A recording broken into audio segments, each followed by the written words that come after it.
música dentro do podcast, manda lá. Tá. Antes de eu responder essa pergunta, só a galera que pediu a foto do meu pai, eu vou falar uma coisa que nem tava na pauta, por isso que ele não me perguntou. Uma das últimas coisas que eu fiz em relação ao meu pai, quando ele morreu, ele foi enterrado no domingo, na terça-feira eu escrevi uma música pro meu pai. E eu nunca cantei essa música. Essa música eu escrevi, eu produzi musicalmente, eu lancei pela Sony Music e gravei um clipe.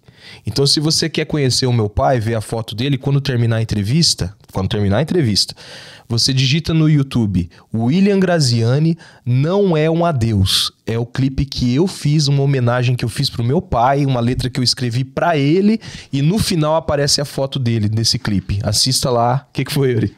Nada, cara. A gente nunca cantou essa música e provavelmente eu nunca vou cantar. É uma música que eu fiz como se fosse um presente, eu deixei na internet, acabou virando na época, pra galera que acompanhava a gente no TikTok, virou uma febre. Todo mundo que morria colocava essa música. Então, se você procurar lá no TikTok, você vai ver um monte de vídeo de gente morta com essa música. Ó, o William Graziani Não É um Adeus, procura lá. Mas respondendo a pergunta do Magno, então é assim, isso tem muito a ver com a minha transição hoje, musical, né? Que você vai me perguntar depois. Nos últimos 3 anos, quando meu pai morreu, sabe quando a Bíblia fala lá, quando morreu o rei Uzias, eu vi o Senhor... É tipo assim, cara, existem coisas... O pastor Elias uma vez estava pregando sobre isso. Existem coisas, e eu falo isso com muito temor pra você, que ela só vai passar a ter clareza e transparência de Deus na sua vida quando morrer. E eu falo com muito temor. Quando algo morre na sua vida... você passa a enxergar coisas que você não enxergava enquanto aquilo estava vivo. E eu não tô falando só de pessoas, não. Existem situações, tô falando motivado por Deus aqui, que ela só vai passar a ser clara na sua vida, Deus só vai girar uma chave na sua vida quando algo morrer. Às vezes pode ser o seu caráter, às vezes pode ser, o seu orgulho, às vezes pode ser alguém que você é muito dependente. E quando meu pai morreu, girou uma chave na minha vida. Clara, muito clara. Quando meu pai morreu, eu entendi assim, cara, quando Deus chama, acaba. O que a gente fez até ali, fez. O que não fez, meu amigão, não vai fazer mais. Já era. Então eu preciso fazer o que Deus quer que eu faça. Porque senão eu vou partir daqui com coisa pra trás. Entende? Então, assim, quando meu pai partiu, eu já era ferrenho na guerra contra a hipocrisia. Contra a hipocrisia, contra o sistema, que eu acho que é um sistema maligno. Eu falo isso com temor pra vocês. O sistema religioso, eu não tô falando de igreja. Igreja é uma constituído por Deus, a igreja verdadeira, a igreja séria, mas o sistema religioso que implanta igrejas, ele é maligno. Muita coisa dentro do sistema religioso é maligno. É para escravidão de pessoas, é para manipulação de pessoas, é para enriquecimento próprio. E, cara, quando meu pai morreu, que eu comecei a retomar a minha vida em Deus. Porque não pense você que quando meu pai morreu eu deixei de orar. Não, eu intensifiquei a oração. O relacionamento com Deus... Agora eu tenho um pai vivo. E a música que eu lancei pro meu pai fala isso. Eu tenho um Deus que nunca vai morrer. Esse é meu pai. É o pai que vai ser vivo para sempre. Quando eu passei a consultar mais ainda esse Deus, clareou para mim a minha luta. E a minha luta se intensificou contra o sistema, contra o falso religioso, contra o manipulador, contra o hipócrita. Eu vi que tem coisas que não tem como eu bater e vencer, então é melhor eu me afastar e só falar sobre aquilo ali. É uma guerra que não tem como vencer sozinho, entendeu? Então, se eu pudesse canalizar tudo isso hoje, além do evangelismo, além de Cristo em mim, a esperança da glória que eu já citei aqui, a minha luta hoje é para abrir os olhos das pessoas que existe um Deus Existe um evangelho puro, genuíno, um relacionamento sincero com Deus, que é muito diferente do que o sistema religioso emplaca nas pessoas.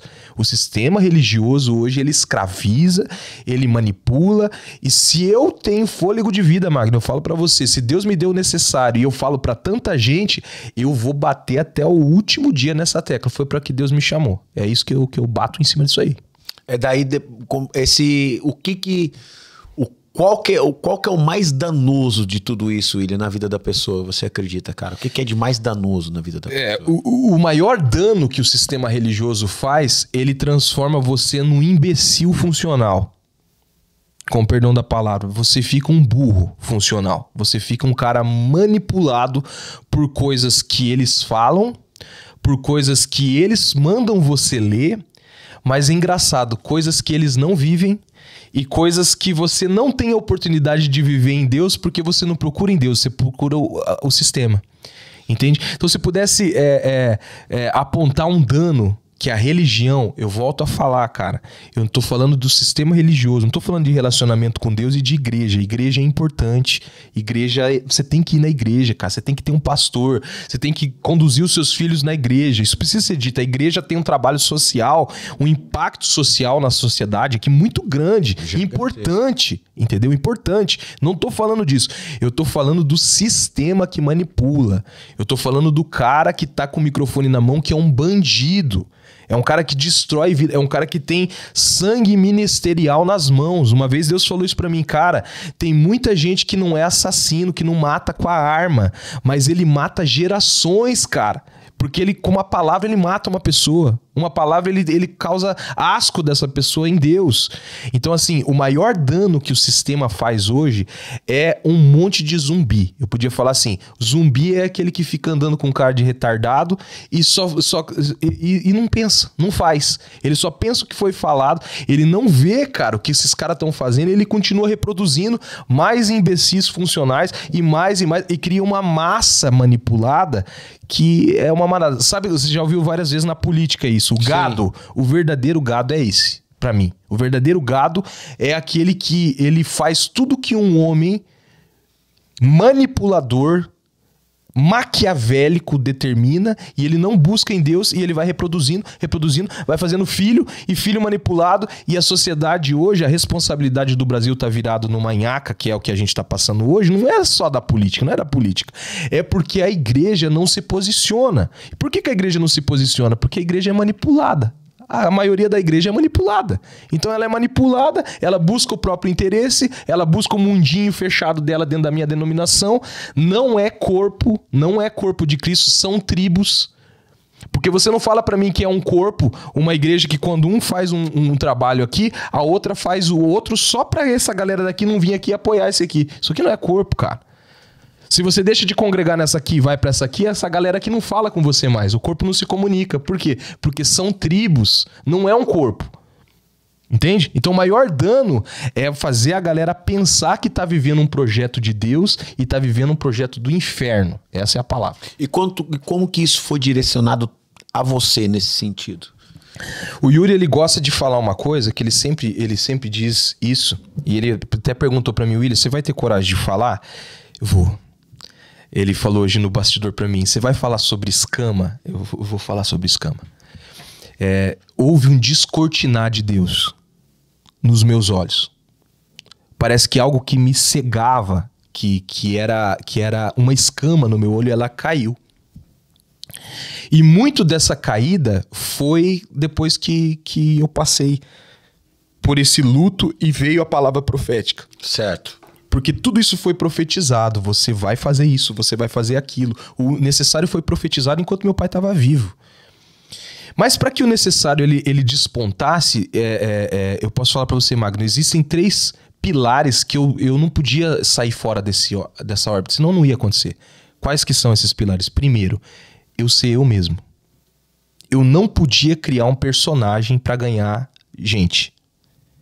Olha só. Então, se eu fosse um cara tradicional, aquele cara que eu mostrei na foto, bonitinho, padrão e tal, cara, é só mais um podcast que cresceu cristão no meio da galera que se comunica assim, que fala só com crente, com coisa. Eu não podia ser esse cara.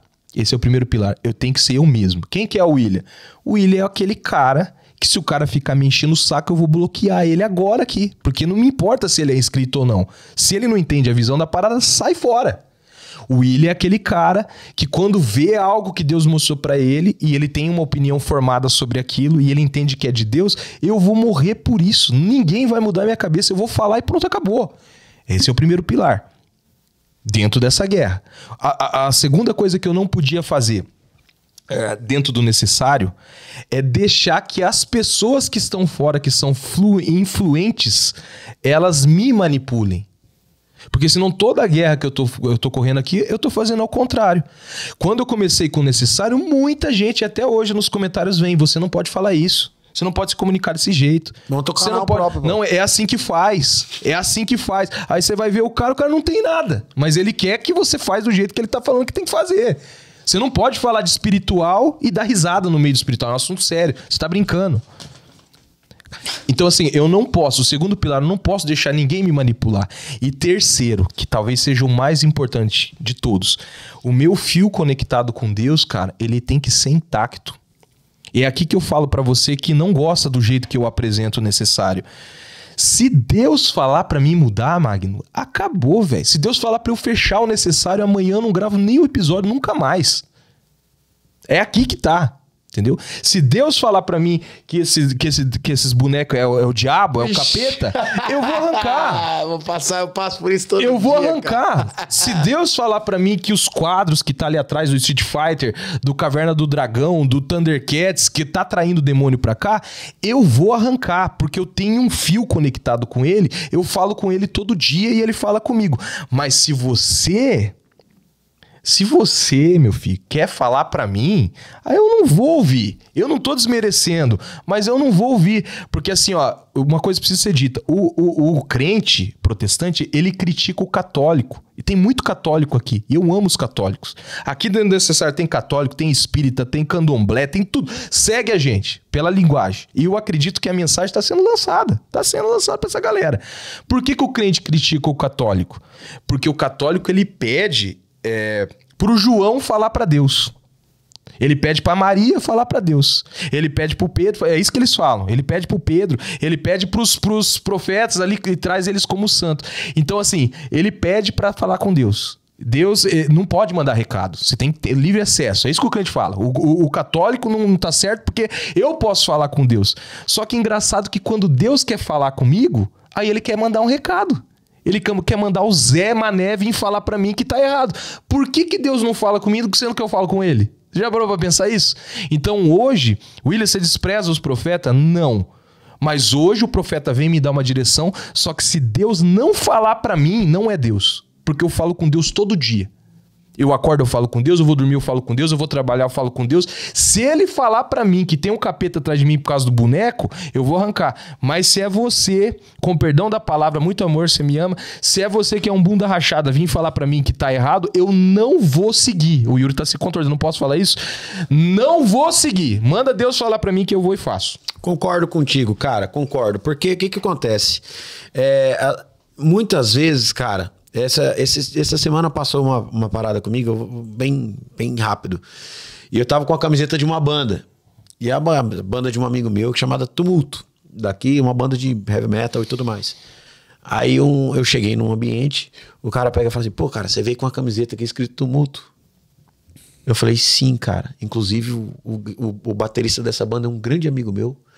O cara tem um coração gigante e ele tá passando por um tratamento de câncer. Só que o cara é um cara excepcional. Ele não... Aquela camiseta, ela se torna uma pessoa. Ela se torna uma história. Você entendeu? Aí sim, isso vai tocar o coração da pessoa. Mas enquanto isso, não. Então, cara, eu lá no podcast, lá no Guarda Volume, eu também tenho muito problema quando a galera fala dos meus bonecos, tá ligado? Fala muito, cara. Mas assim, poxa, todo o trabalho que você dedica... Esses dias atrás, a Márcia, minha esposa, que tá assistindo... Ela tá tendo mais paciência que eu pra responder esse tipo de coisa, cara. Entendeu? No sentido de...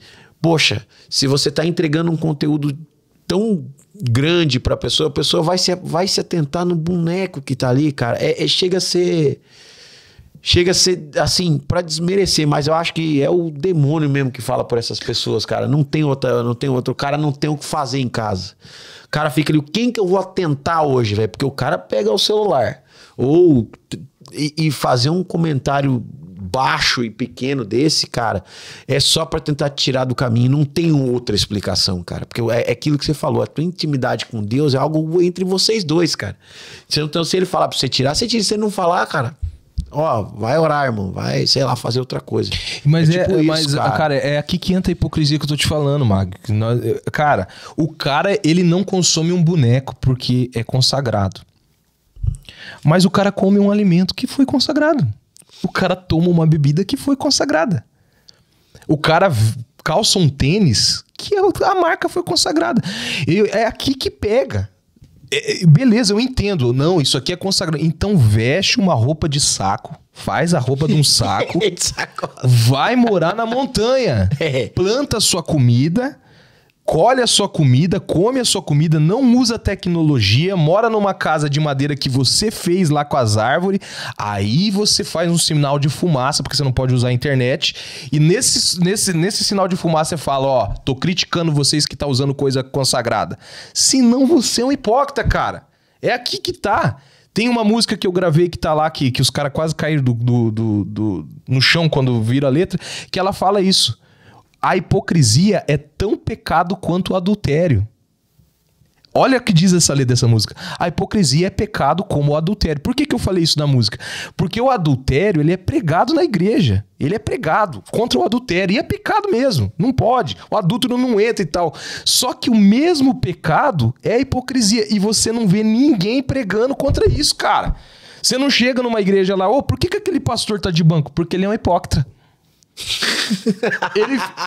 O cara já pensou nisso?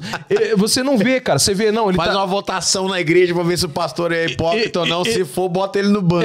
Ele tá de banco porque ele adulterou, ele tá de banco porque ele bateu na mulher, ele tá de banco porque ele. Tudo. Existe banco pra tudo, disciplina pra tudo. Só que a hipocrisia, ela continua contaminando o altar, continua manipulando os membros a ser hipócrita também, e é um pecado que não é combatido. E, cara, eu falo com todas as letras. No dia do juízo final, você vai pegar na mão do adúltero, você vai pegar na mão do assassino e vai descer com a tua hipocrisia pro mesmo lugar, porque é pecado, caramba. Ninguém fala disso. Então hoje eu falo pra você que isso ferve no meu coração. O rock and roll, ele aflorou isso. Tipo, cara, contesta coisas que precisam ser contestadas, entendeu?